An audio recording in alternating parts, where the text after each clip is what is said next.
Un jour, Jésus chassait un démon qui rendait un homme muet. Quand le démon fut sorti, le muet se mit à parler, et la foule était émerveillée.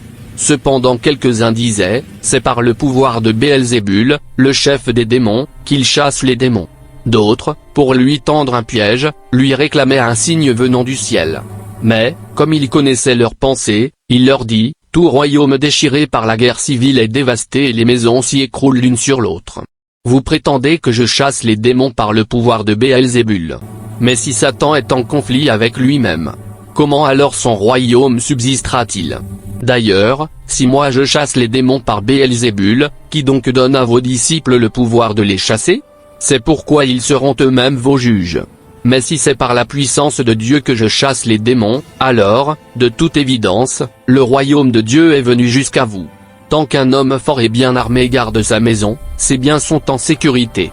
Mais si un autre, plus fort que lui, l'attaque et parvient à le maîtriser, il lui enlève toutes les armes sur lesquelles le premier comptait, lui prend tous ses biens et les distribue.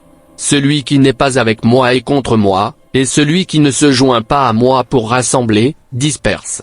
Lorsqu'un esprit mauvais est sorti de quelqu'un, il erre çà et là dans des lieux déserts, à la recherche d'un lieu de repos, et il n'en trouve pas.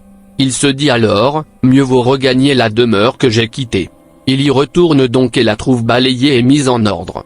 Alors il va chercher 7 autres esprits encore plus méchants que lui et les amène avec lui. Ils entrent dans la demeure et s'y installent. Finalement, la condition de cet homme est pire qu'avant. Morale pour cet évangile. Jésus démontre que seule la puissance divine peut vaincre les forces du mal.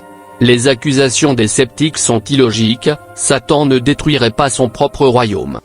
Prions le Seigneur. Seigneur Jésus, toi qui chasses les ténèbres par la lumière de ton amour, fortifie ma foi face aux doutes et aux accusations du monde. Aide-moi à rester fermement à tes côtés. Car sans toi, je suis vulnérable aux attaques du mal.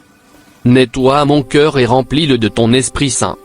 Pour qu'aucune place ne soit laissée à l'ennemi. Que ton royaume vienne en moi. Et que je sois un instrument de ta paix. Amen.